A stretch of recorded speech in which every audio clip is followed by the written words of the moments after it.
Coming up, the Democratic National Convention is underway, and I'll offer my critical review of this freak show. John Strand, who's a January 6th political prisoner, is with me in studio today. We're going to do a deep dive into what it's like to go through all that, from the original going to the Capitol to the trial to being in federal prison, the whole scoop. Hey, if you're watching on Rumble or listening on Apple, Google, or Spotify, please subscribe to my channel. This is the Dinesh D'Souza podcast.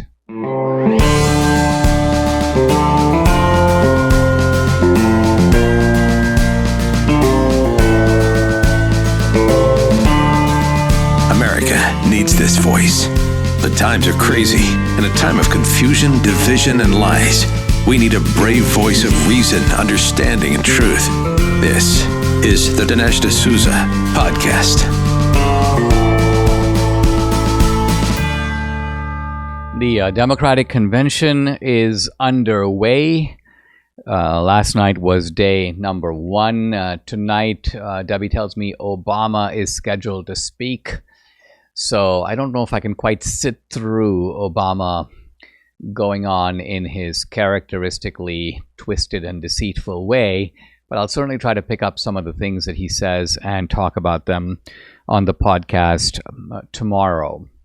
Day 1 appeared to be a fundamentally dishonest and perhaps unintentionally amusing tribute to Joe Biden. Now, it's really hard to do a tribute to Joe Biden because, let's think about it. As president, he has been a massive failure on pretty much every front. This would be like doing a Democratic Party convention tribute to Jimmy Carter. What do you say about Jimmy Carter? Oh, yeah, he wrecked the economy. He accelerated inflation. We've got, 15% interest rates, and you can't buy a house, and you can't get a job, and he pulled the rug out from the Shah. That's how we got Khomeini. And he said he was really surprised when the Soviet Union invaded Afghanistan. He didn't see that one coming, nor does he know what to do about it, not to mention the fact that we have hostages in Iran. So this would be, I suppose this would be my tribute. It's not a tribute at all. It's just one damning fact after another. And similarly with Joe Biden, the same. What do you want to praise this man for? Do you want to praise him for inflation, government overspending, the retreat from Afghanistan with our tail between our legs, leaving behind all that ammunition and weaponry, not to mention all those unnecessary debts? You want to praise him for the disaster upon disaster in foreign policy? Putin invaded Ukraine under Biden's watch. Iran has become emboldened and energized. The Middle East is in flames. So what do you want to praise him for? What has he done on the foreign policy or the economic or the cultural front that has made the country better? Can you name a single index, a single thing that is better because of Biden? And the answer is really no. You're hard-pressed to do that. I suppose the only people who can feel better are people who have gotten some sort of a handout. Oh, yeah, he forgave my college loans. Well, yeah, but the Supreme Court said he didn't have the power to do that. Well, yeah, but he did it anyway. So this is about the only guy I can think who would have a modicum of gratitude to Biden. There's not a whole lot to praise him for. So they don't praise him for any of those things. In fact, they don't even really want to bring them up. And what they praise him for is simply the fact that he put his country first. In other words, he set aside his personal ambition, which was obviously to run for president for a second term, as presidents normally do, and to, in a sense, make way for Kamala Harris, for another candidate. But Biden didn't even do that. He didn't step aside. Did Biden say, upon reflection, I've concluded I'm not the best guy for the job? No, he didn't. Biden had no intention of going. And so the Democrats had to start pressuring him. And they tried various forms of cajoling and arm twisting, and it didn't work. Joe Biden, or maybe Jill Biden, decided, no, it's too much fun being in the Oval Office, and we have no intention of relinquishing this. And so then they had to sort of like club him to the ground, not literally, but threaten him, will invoke the 25th Amendment. Apparently, Obama made a phone call to Biden and told him that he had Kamala Harris's authorization to invoke the 25th Amendment. So Biden was facing this idea that he would be humiliated by his own party. Obviously, the Republicans would be happy to go along with all this. And so he acceded to this pressure. So now think about it. Are you going to praise a guy for not stepping aside voluntarily? We kind of had to gang up on him, like club him in a back alley and then drag him out. But this is the dishonest public spectacle. In a way, it's a perfect sort of symbol of the entire Democratic National Convention, because all of this is artificial. All of it is staged.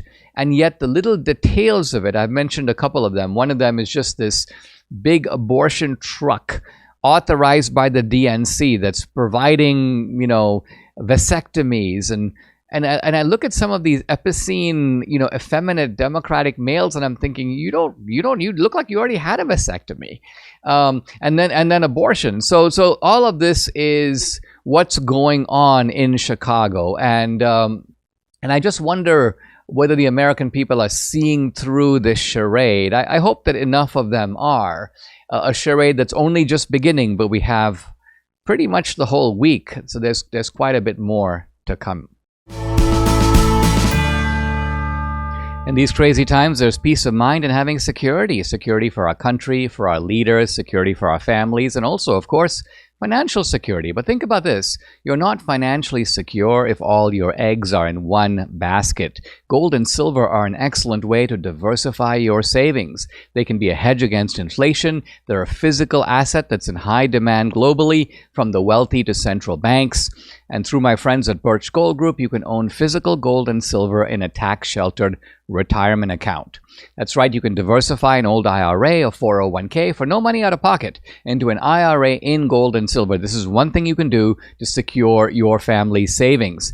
Text Dinesh to 989898. Get a free, no obligation information kit. Learn the role that precious metals can play in your overall savings strategy. Again, text Dinesh to 989898.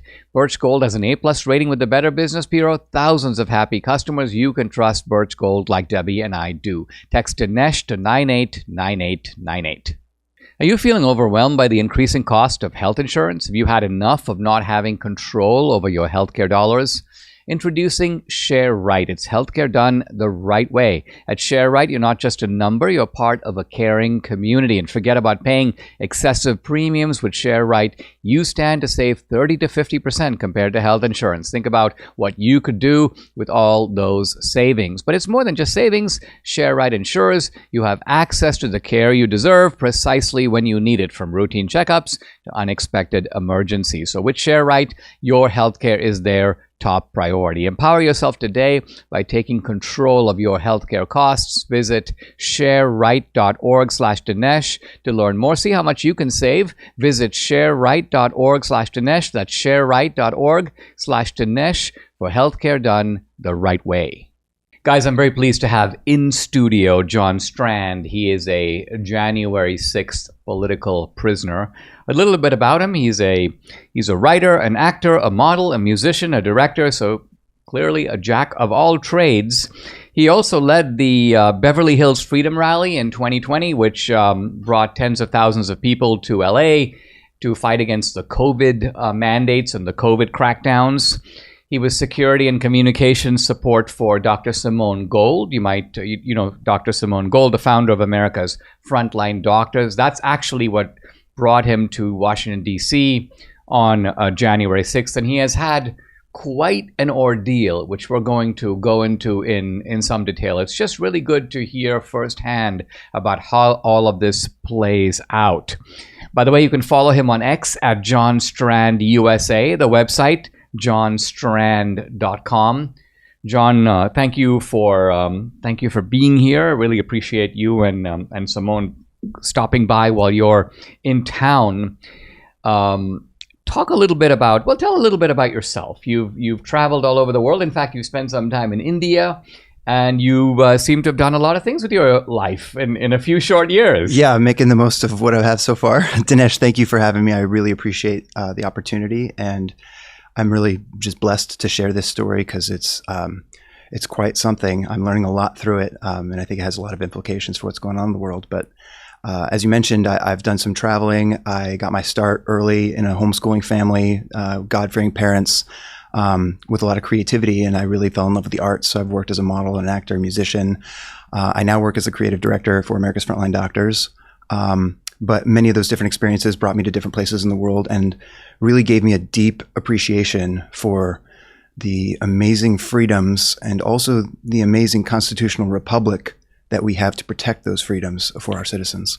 I also think, John, when people have a stereotype of who went to Washington on January 6th. Sure. And I think their stereotype is some guy from Appalachia who has never traveled, came to DC for the first time, was like a Yahoo, just stomped into the Capitol. And what I'm getting at is you don't fit that profile at all. You're very I don't look like a redneck? You're very cosmopolitan. You're in the arts. You've lived in India. So it's important for people to understand that all kinds of people came to Washington on January 6th. Let's fast forward to that day and talk about what did you see and do on January 6th of 2021? Right. So this is an important question because in America, we're supposed to be judged by our individual conduct, especially in a court of law, right? Right. And that is certainly not what happened in January 6th, and especially in my case. The crazy thing is that the government's own video evidence completely exculpated me. It was amazing to watch. If you see the 14-minute video that we made using their own video evidence, it's only 14 minutes long on johnstrand.com, and it walks you through every step of my journey through the Capitol. It was about 48 minutes, and I compressed it just for time, but you see it all. So you can make your own judgment call about what I did or didn't do. But quite simply, all I did was perform my job that day as the security guard. I was a licensed security guard at that time, security protection and assistance for a scheduled speaker at an event right outside the Capitol that had a government-approved permit. So that's what I was there for, and that's what I did. So Simone, Dr. Gold is there to speak. Yep. You're there to accompany her and as protection. And how did you end up inside the Capitol? Was it the crowd? Was it just everyone was headed that way? It seemed normal to go in there. Now you go inside the Capitol. It didn't seem normal, exactly to go inside the building, but it seemed entirely normal to be, protesting on the steps, which is where the bulk of the crowd was at that time. Yes. But then there was a key moment when it shifted from a protest to an assault, and the crowd was assaulted by the police. Out of nowhere, flashbangs hit, and it sounded like bombs going off, and the crowd panicked. And then shortly after, the doors were opened from the inside, and the crowd spilled in with nowhere else really to go. So what you're saying, in a sense, is that the crowd fled toward the Capitol. It's not that the crowd was rushing into the Capitol to, quote, stop the count. Right. And I made the point before that the actual proceeding going on was not the certification per se. It was actually Republicans objecting to the election results. So it's not something that anybody would have wanted to stop anyway. Democracy in progress, right? Democracy in progress. So I'm assuming it's safe to say you didn't vandalize the Capitol. You didn't do anything like that. Of course right? not. So let me ask you this. What did you do and what did they say you did? So what I did was simply guard my colleague through a crowd. That is literally the only thing I did inside the building, and it's really the only thing I did the duration of January 6th. I guided her from the morning speech at the Ellipse, which was without incident, to the Capitol grounds. Then an incident occurred, as I described. We were pushed inside. It was confusing. I did not know how to go around in the building. I certainly had no idea what anyone was doing inside the building because that was not part of my itinerary for that day. But once we were in, we realized this was an unplanned event, essentially, and just calmly meandered through red velvet ropes looking for a appropriate public way to exit.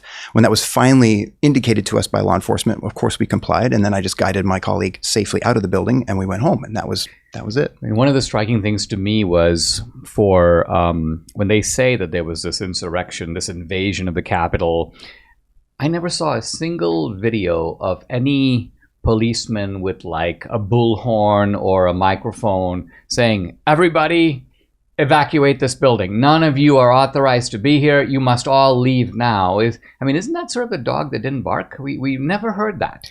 That too. In fact, you see videos of the opposite. Cops are like high-fiving guys, leading them through here and there. So there's an eerie disconnect between the narrative and what you see with your eyes when you watch any of these videos, and there are a lot of them. Yeah, there's a lot of evidence to show many different inconsistencies. There's video evidence showing police malfeasance and violating use of force protocols. That's detailed explicitly with government expert corroboration. So there are many, many questions and not nearly enough honest answers on January 6th, that's for sure.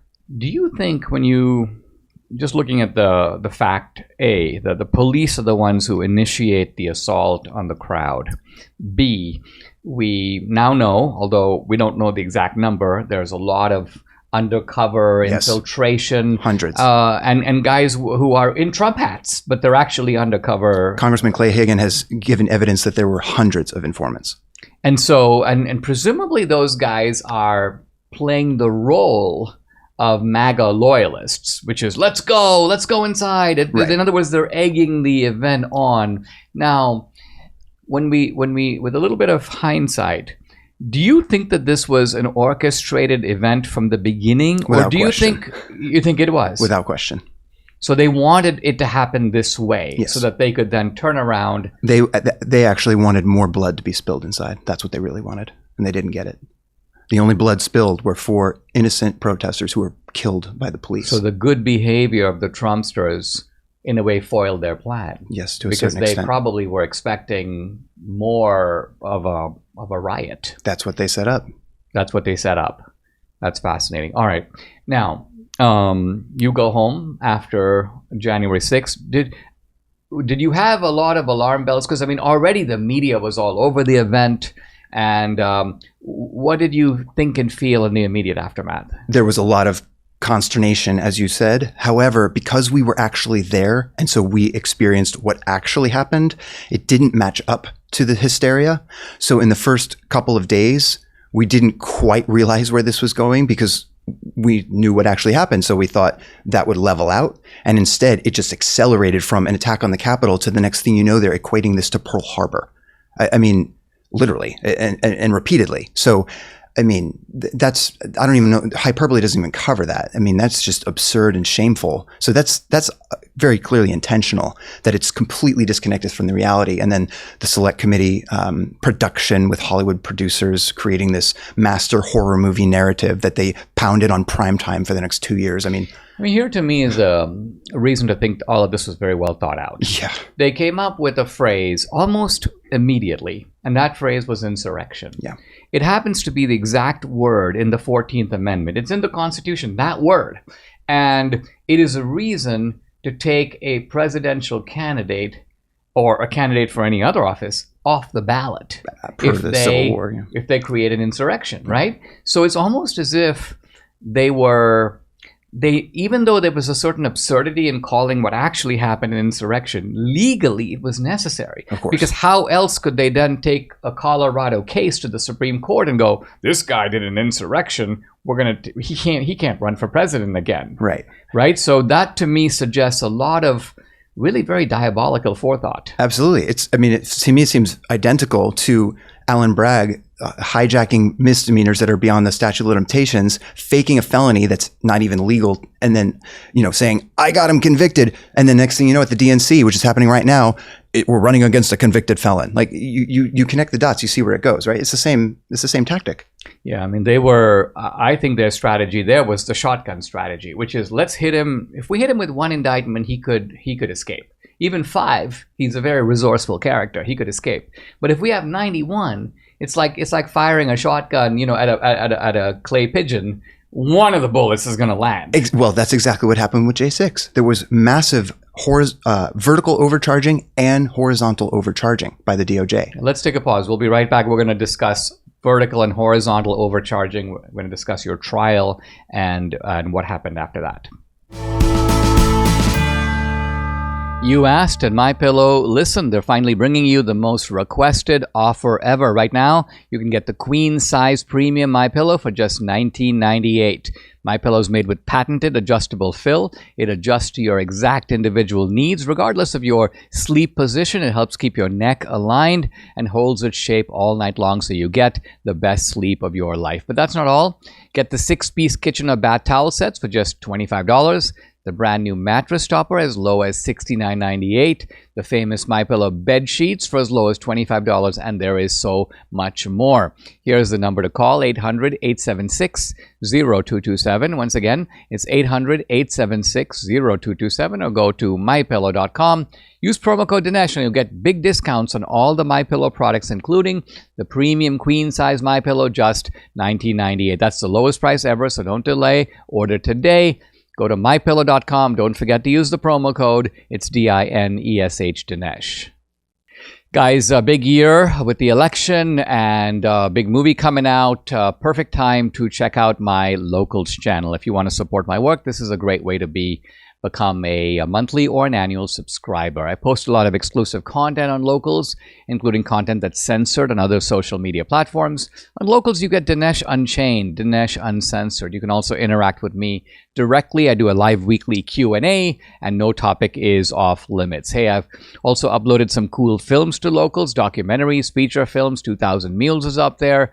The most recent film that came out last year, Police State, and of course the new film will also be up there. If you're an annual subscriber, you can stream and watch this movie content for free. It's included with your subscription. So check out the channel. It's dinesh.locals.com. I'd love to have you along for this great ride. Again, it's dinesh.locals.com.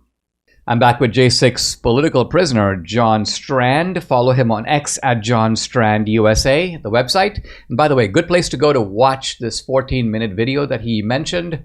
It'll give you a sort of almost an insider look at what happened on the day of January 6th.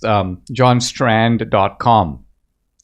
John, let's talk about when you first heard from the DOJ and from the government that you were on their FBI's Most Wanted poster. Yeah. Were you on their FBI Most Wanted? Yeah. What? Yeah, you never forget your first time on an FBI Most Wanted poster. So. Oh shoot! I was hoping to make it myself. I did get into a scuffle with the law, and but see, the thing is, I feel a little bit of an inferiority complex because I got the confinement center, like you got federal prison. I don't even have a mugshot. Right. People think that people spread my mugshot. My mugshot was taken like by Debbie. It's like a home. We took it ourselves for one of our movies. You got the rap without all the swag. Yeah, and now because I got the presidential pardon, I'm in this rather weird category of being an ex-felon, which is you don't have the credibility, the street cred of being a felon. I'm an ex-felon. What is that? I'm in that limbo. Right. Well, I'm about to join you because we won at the Supreme Court. So we'll get to that. That is actually very important. Okay, so what were you charged with? I was fired. Okay, so vertical and horizontal overcharging. So the vertical is a charge much greater than what the facts support for their accusation of what you did. I was charged with a 20-year prison felony, 1512C2. That was the obstruction of an official proceeding with a maximum penalty of 20 years. Wow. But so the audience understands the title of this 1512C2 subsection specifically is tampering with a witness, informant, or evidence. None of which you even remotely did. Or it was remotely germane to us being there that day at a congressional building. Everything that I just mentioned relates to a criminal trial in a courtroom.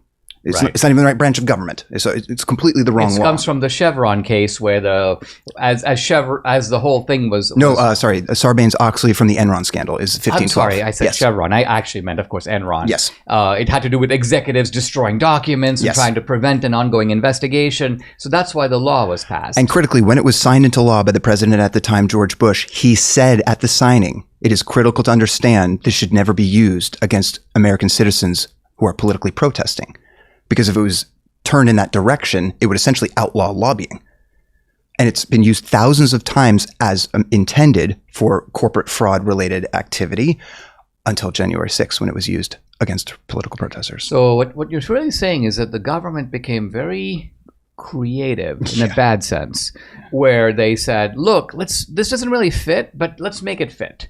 Now, when you do that, normally, if you're a DOJ, you have to worry that a judge is going to go, this is ridiculous. Right? But it seems that in this case, they had a pretty good feeling that the judges were in their back pocket, by which I mean the judges were part of the same swamp that they're trying to protect. So it's like, we can count on the judges to sign off on this. Yeah. It was, and then we can count on a sympathetic DC jury to teach these people a lesson. So let's talk about how that went forward. Describe absolutely. it. So there's a lot of detail. Just to start, I want to say everyone should read the book that I wrote while I was in prison. Yes. It's called Patriot Plea. You can pre-order it now at johnstrand.com. But it is going to be worth your read. I detail everything that happened. I share all the transcripts so you can take it from their mouths and not just my account. And it's shocking. But as you mentioned, the vertical overcharge with that 20-year felony, which had nothing to do with what was happening. And yes, they knew that the judges would accept it. They knew that it was a machine. It was well oiled. It was ready to go. When I actually went to trial, it was clear it was completely a rigged show trial, very Stalin-esque. Everything about this was similar to the lawfare you're seeing against President Trump. It's all according to their plan. So that was evident all the way. But I mean, we've reached quite a stage in this country, which I would not have thought we would have reached, where you have all the drapery of law, right? Yeah. If someone's looking at it from the outside, they go, "Oh, I see a court, I see a judge, I see judicial robes, objection sustained. I see all the paraphernalia of law, but what's going on there is totally lawless." Yeah, constitutional camouflage. And these 20-year sentences, I mean, even if they don't get 20 years on someone, I mean, there are January 6 defendants who have committed suicide because you're facing the absolute annihilation of your life. Perfectly stated. And so in my case, for all the January 6 hostages, and I refer to them that way on purpose, of course, all of them have had their lives really destroyed. And these are innocent people, patriots that really cared about their country, that were set up and entrapped by a malicious government operation. So people need to understand that. In my case, particularly with the plea, but this was a part of their machination, part of their strategy the whole way, was to overcharge with that 20-year felony that doesn't apply, was to overcharge horizontally with stacked charges on all kinds of redundancies, just to scare people to death so that they would instantly take the plea deals offered. And this makes the government look like the government is telling the truth, that they have captured bad people that had a criminal intent. And that was the narrative that they were trumpeting, that they wanted me to accept a plea deal to support that narrative. Now, in my case, the plea deal was shocking because I was facing 5 counts that totaled to 23 years of potential prison and $500,000 of fines. That's what's hanging over my head. And they gave me a golden parachute plea deal of one single misdemeanor. So if I had complied with their lies and bend the knee to government tyranny to sign that plea deal, I would have gone home and had my life back several years ago. And all this had been behind me. I'd be back to normal, so to speak. But the price for that was to support the government's fraudulent narrative and to destroy my own integrity because I know I'm innocent and I know the government is lying. So that's the choice I had to make. And I refused that plea. I went to trial knowing I'd be convicted because it was coordinated and rigged, as you mentioned, and that was obvious. And I was sentenced to go to prison, and I took that on as a deployment in service of my country because I understood the necessity of exposing government corruption and standing on a platform of when you know something's true, you have to stand by it. I mean, this is pretty astounding, John, because let's put this plea business into slow motion, because this, by the way, is not unique to January 6th. This is a standard government tactic, right? Yes. If an ambitious prosecutor will go and charge a doctor, for example, with illegally prescribing pain medicine. Right. I had an inmate that did that. Oh, okay. And so what happens then? I met guys like this in the confinement center. They say all the government has to do is find a couple of witnesses, right, who and of course they can cajole them and coach them into this. Yes. Oh yeah, he was constantly prescribing this, and of course there's an argument about whether or not the pain was. You can always dispute whether this was a required medication. So they act like and then they tell the doctor, listen, you could face 3 years in prison, the loss of your license, your life is destroyed. Right. It will cost you $500,000, or you plead guilty, you pay a $25,000 fine, and you agree not to practice again in the state.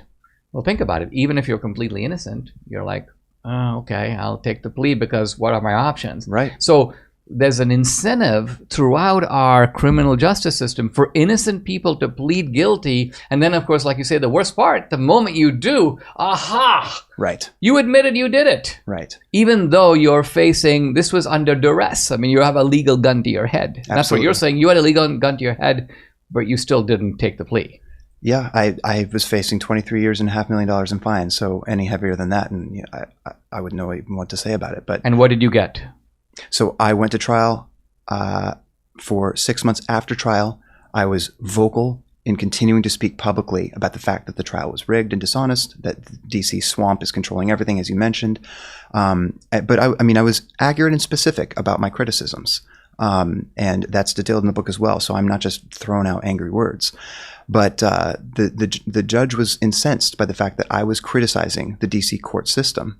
And he acknowledged from the bench at sentencing that he sentenced me more harshly because I criticized the government. So I was thrown in prison because I complained against the government, which is the textbook definition of fascism, literally. And that's what happens now in the United I've noticed States. that also you're not alone in this. I've seen from reports by Julie Kelly and by others, commentary by these judges, they're indignant that a person facing these kinds of extreme charges and penalties would go, I'm being treated unjustly. They act like you have no right to say that. Right. Right? I mean, in America, you're supposed to have a right to say anything that you believe. But you could also have the right to say the facts. For instance, it's a fact that Washington, D.C. voted 95% for Biden over Trump. Right. That's somewhat relevant to what we're talking about. So, Right. you know, there's opinions and facts, but either way, you're supposed to be allowed to say them. Let's take a pause. When we come back, we want to discuss the life in prison, what that was like, and some afterthoughts. I'm with January 6th political prisoner John Strand. His website, johnstrand.com. By the way, you can pre-order the book, Patriot Plea, which goes into all this stuff in great and illuminating detail. You can follow John on X at JohnStrandUSA. John, talk about what you got as a penalty and then describe that whole process. To me is very fascinating. I mean, in my case, I was facing, for a campaign finance violation, prison time. But I didn't get prison time, but I got some exposure to the inside of the system. You know, you have a probation officer, you have to deal with the Bureau of Prisons, the so-called, and so let's talk about that, because this is also alien to most people who are outside the system. It's almost surreal, but lay out how it goes down step by step. To summarize off the top, I would say most people can relate to the pain of the DMV. So this is like the DMV on steroids with weapons. Right. So, yes. If you can imagine that incompetence, that disrespect, but it's far worse, and it's far more of your life that's at stake. And I think one of the things I noticed in my own campaign finance trial, they dehumanize you from the beginning. Yeah. So, for example, they like to put the handcuffs on you, even though you're inside a building and you've turned yourself in. Right. Handcuffs are necessary, right? I noticed the other thing is that when the prosecutor comes up, she would shake hands with my lawyer, but not speak to me in any way, as if like I'm an object. I don't need. And then when she gets up in court, and this I found downright comic, and I had to like restrain myself from chuckling. She calls herself the government. Yes. Your Honor, the government objects to that. The government will prove. And I'm thinking, who made you the government? Yeah. You know, who elected you to anything? Yeah. How can you arrogate the full authority of the United States of America? But that's what it is. It's the United States of America against John Strand. Yeah. All right, keep going. Well, when you see that for the first time, it's very disturbing. As an American citizen who loves his country and who has done everything in his power to serve his country, to see that USA versus John Strand. But I understand that we're at a phase where we are in the divided states of America, as I describe it in the book. What you're saying, I think, is that you have to do something which is not normal to do, is you have to patriotically separate the country on the one hand from the government. Otherwise, you just lose your patriotism altogether. Absolutely, and I think that's really key. So at sentencing, I was sentenced to almost 3 years in prison plus 3 years probation. I was then persecuted specifically by the DOJ connected to the BOP in putting me in the wrong prison, a harsher classification of prison than I am properly rated for per the government's own rules. So they started right off on the wrong foot there. I self-surrendered to Miami FCI. And after a couple of weeks of getting settled in, I was thrown into terrible conditions in solitary confinement. The pretext was because I gave a media interview. Okay, we need to focus in on this a little bit, because while this is something I know about, and in fact, even in my imagination, it is a little horrifying to contemplate. In other words, you are alone in a room. Yeah. And so let's talk about it. First of all, the pretext was that you had given an interview. Yes. From prison? Yes, or? From prison, on the monitored phone with a contact that I had submitted for approval and was approved. So I had walked the line as they had asked me to, as best as I understood. And I simply gave a respectful interview about my appeal and my civil rights fight and my stand to expose J6 lies. I was not criticizing the prison. I made a point not to talk about the prison, just to respect their security concerns. When the question was asked, I simply said they're being professional and I'm safe, and that was about it. So I made a good faith effort, but I was exercising my First Amendment rights, even from in prison, and I continued my mission, which is to speak the truth and expose lies that I'm aware of. And people heard it on the outside. It made an impact, and I was retaliated against because of that. And once you're in that kind of setting, I mean, you have no rights, right? I mean, there's no one to protest to. It's hard enough getting time to meet with your own lawyer. He can go file a motion, but that then goes to a judge. The whole process is stretched out. The prison operates. I mean, you kind of have to see the Shawshank Redemption to get a glimpse of what that is like, isn't it? Now, talk about the solitary. What's that like? How did you even endure that? Wow. So it's really hard to explain what that's like and how terrible it is. As you said, when you're in prison, you have no rights, you have no recourse. When they throw you in solitary, it's even worse. You literally have no physical recourse to even attempt to get any help. In my case, they threw me in without any legitimate explanation and any word on when I would get out. And it's so much worse when you don't understand why, and especially when you don't know when it might end. And it's hour upon hour. What did you have in the solitary? What did you have at all? Very little. Very little. It's like a concrete shoebox in a bunker with a tiny little 6-inch plate glass window out a giant steel door, which you can't see anything out that window. There's a wall in front of it, so you're locked in a box. What's in the box? There's a metal bunk with a metal pan to sleep on with a piece of plastic, which is incredibly uncomfortable. After a day, you're in pain, but I was there much longer, and over time, Do you have pen, paper, books, anything like that? You're supposed to have a few books. You're supposed to have pen and paper. They would take the pens away from me. They took the pens away, restricted my security.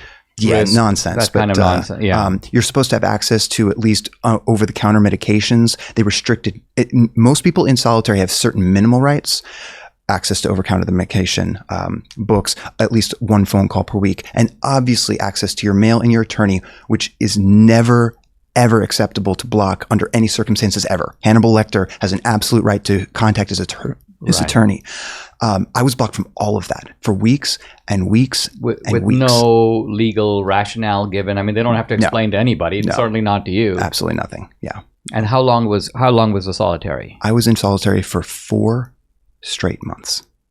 This is insane. I mean, I'm a little surprised you've got your head screwed on, because it takes a lot of inner strength to just survive that. It does. It was absolutely the worst thing I have ever faced in my life. I would not wish it on my worst enemy. It would destroy many innocent, good people's hearts and minds. It's just soul-sucking. And I want to emphasize that this, I think, is its intent. In other words, It's not as if this is a process and it happens to break people, but the government is, because we often think of our government as a bungling, inefficient institution, and to many degrees it is. As you say, these bureaucrats are like little robots. I experience it myself. They have absolutely no intellectual flexibility at all. Yes. I remember I would show up at the end of this. I checked in at night. I was in only overnight confinement. Right. And some days I had to teach a class as part of my community service. Right. Other days I didn't. So if I didn't have my class, I'd show up early. And they'd be like, "You're supposed to check in at 9 p.m." I go, yeah, but I don't have a class because it's the summer. The classes aren't in session. They're come back at 9 p.m. They had no capacity to grasp, okay, well, it's the summer. There are no classes. All right, why don't you check in at the normal time? No, it says here it's 9 p.m. You got to show up at 9 p.m. So I'd go sit at Starbucks. I call it policy worship. Yeah, so there is this kind of almost, stupidity going on. But there's nothing dumb about what they do when they torture you like this. That is premeditated, nefarious, and nefarious. I actually have on paper from the BOP, Bureau of Prisons, official paperwork that lists the FBI and the AUSA, Assistant United States Attorney's Office, as the reason for influencing the way I was tormented and abused in this situation. So this is an important point because a lot of people think, and this is the way it should be, right? Your trial's over.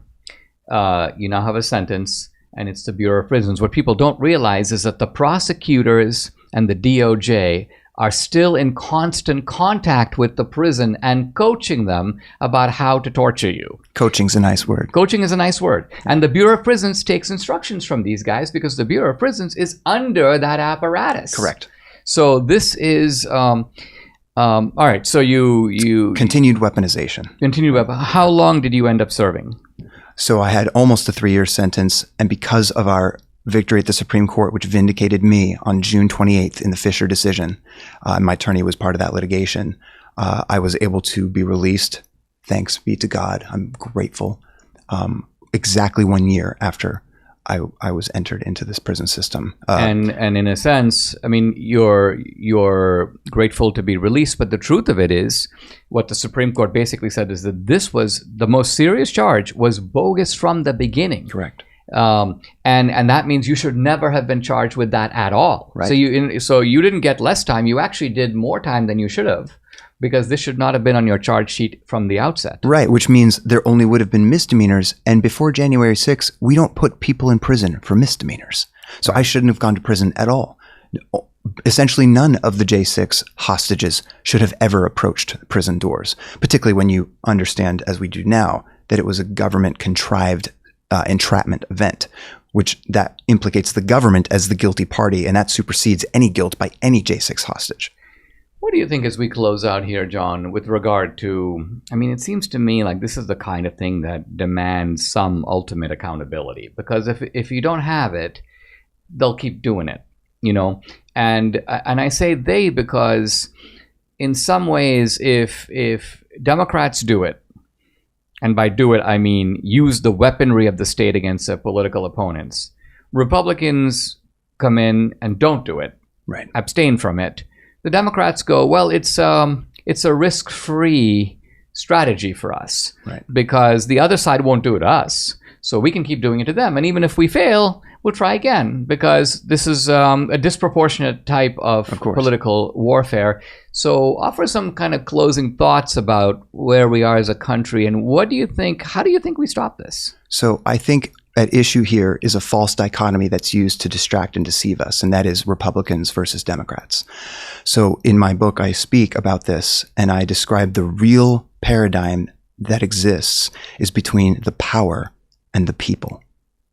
So we need to shift our thinking and understand we, the people, this is our country, it is our government, they work for us.